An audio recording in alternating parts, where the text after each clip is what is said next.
Hey, this is part two. A little bit different, but I'm kind of still touching on the same subjects. Balance. I've watched YouTube gurus. I've listened to people's advice, listened to AA, and this is something I don't hear a lot about. Balance. You gotta have a balance in your life. You know, long before I met my wife, um, sorry, it's still hard for me to even say that right now. Um, my dependency on the gym affected my sobriety. I remember doing really well, and then I got like bronchitis and some other stuff, and I couldn't work out, so I chose to drink. You can't have your sobriety or, again, whatever your issue is, dependent upon one thing. I know a lot of friends and family that use the gym or church. I mean, this is great. This is great. But I feel like you got to have a balance. If something happens with church and you can't make it, and that's what's been helping you stay sober, stay clean, stay true, what are you going to do? Because I know what happened with me whenever I couldn't go to the gym and work out and get that aggression, that anxiety, those feelings out, physically. I would go home and I'd have it bottled up, and I went off the deep end every time. I mean, it was surefire. If I got sick and I couldn't work out and I couldn't leave, I couldn't handle being with me. I don't know how many people hear this and know the feeling of what it's like to just be with you and be okay. Are you okay? Going to bed alone? Waking up alone? Going to work? For me at first, especially when I lost the kids,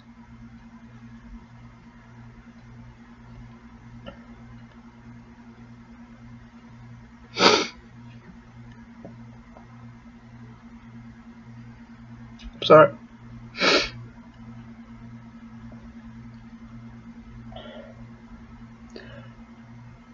I didn't have desire to go to work. I didn't have desire to do anything. I didn't even have desire to have sex with my wife. I mean, it came back, but I couldn't sleep. I couldn't hardly eat. But that's love.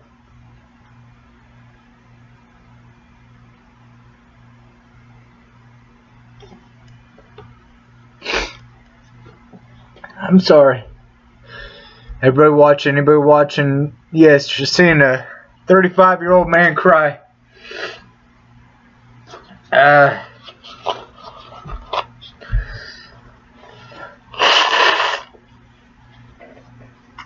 I talked to my kids' parents today, or mom, and I'm very thankful that people like her are looking after my children and not dealing with this. As much as if I had not had everything taken away from me, yeah, I could give them a life. But they need a family. So a lot of my crutches have kind of been removed.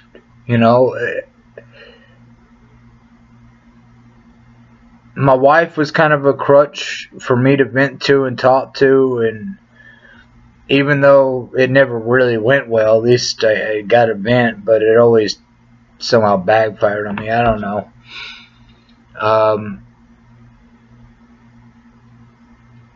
And I had, when I worked at another company, when I was gone 13, 14 hours a day, my kids were my life when I got home.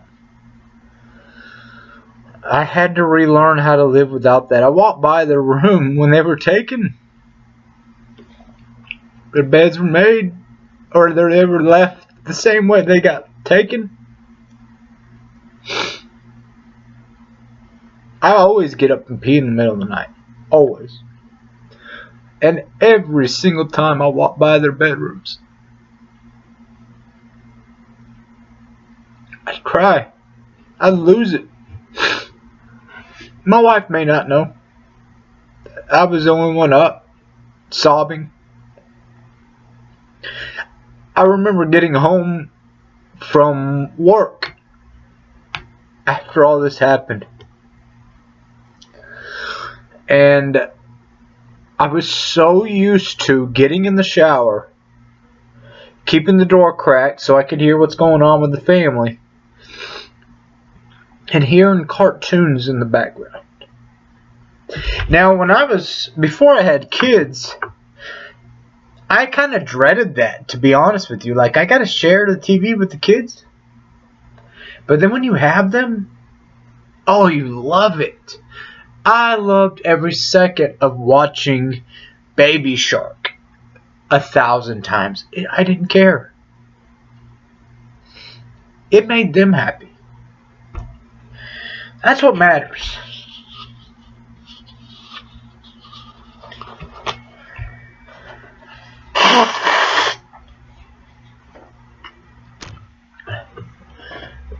You do matter.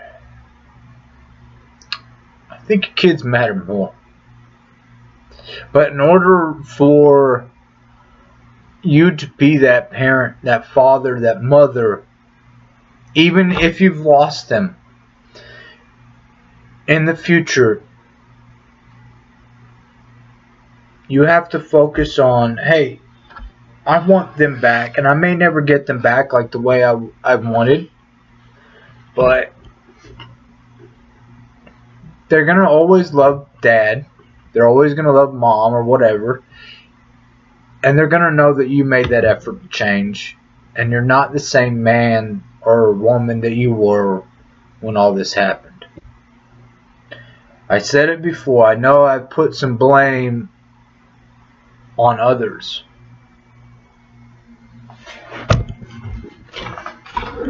I am an alcoholic. I am recovering. I do slip up. One of the main things my sponsor said, I think one of the first times I slipped up with him as a sponsor after like 6 or 7 months, was he asked me, he said, "What are you going to do today?" That's a serious question. What are you going to do today? You messed up yesterday. What are you going to do today? Are you going to dwell on that? Or you're going to move forward, pick up your shit, and do better? Well, years ago, I know what my answer would have been. I wouldn't have been calling a sponsor. I would have been picking up my stuff and going to get drunk and, get up and go to work, whatever, and just deal with the hangover. Even tonight, I wanted to, I did want to go to the gym, but I felt so much here that I was just like, I don't care. Yeah, of course I care. I want people to hear me. I want people to, I don't want you to relate to me. Trust me, I don't want anybody to have to go through what I'm going through. But I want, if you do, regardless of your issue, whether it's pornography or eating, I want, if I can say one thing that sticks with you, that means the world to me. Like I say, do the next right thing. That was said to me years ago, and that has stuck with me, and that has saved me in a lot of situations. Because every time that happens, I stop and I go, okay, what's right? What's right?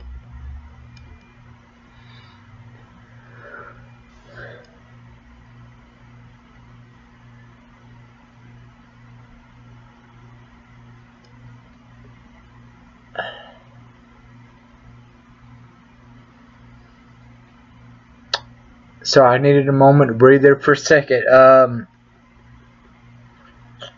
Find your balance. Find yourself a few things that help you. Church. I'm just using examples from me. Whatever. If you're into fishing or hunting, whatever it is, find it, do it. Don't rely on it though. Don't rely on it to help you. Because if those things go away, then you got nothing to lean on. So you have to find it in here and in here to be strong when you don't have an alternative. When you only have time to spend with yourself. I was fortunate years ago after a long-term relationship. I took an opportunity and I took 2 years to be single. No sex, nothing like that. I just focused on me, and I was grateful for that. I wasn't dependent on anything. But yeah, after 8 years with somebody and kids, you become dependent. I shouldn't have.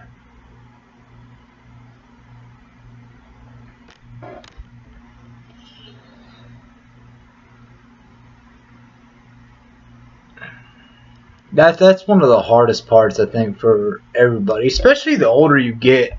Like, hey, I'm 35 and I got friends that go through a lot of the same issues. They're older than I am, 37, 38, 39, maybe 40, whatever.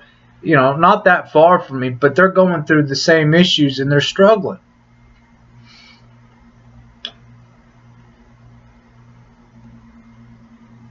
You can keep going every day.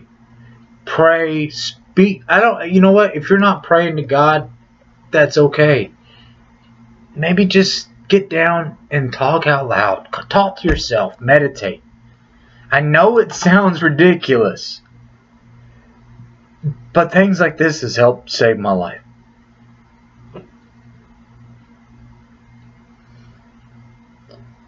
I don't know. I might end up making a part 3. Today's Monday. Always tough. It sucks. If anybody's seen The Office Space, sounds like somebody's got a case of the Mondays. Yes, 100% a case of the Mondays, and 100% a case of heartbreak and devastation and everything else. But I went and worked a 10-hour plus shift. I made money, paying my bills. I'm doing my thing. It hurts. You want to pick up your phone and message the person that did you wrong or whoever, whatever, trying to get some sort of feeling better. It's not.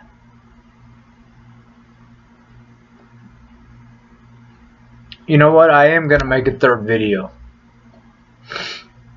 I hope y'all listen to it because something just really hit my mind that I want to touch on, and I hope that a lot of people can not only hear what I'm saying, but really take it to heart and listen. Again, I'm only allowed to upload 15 minutes at a time. I don't feel like dealing with the YouTube channel BS right now. Yes, I have had comments on the quality.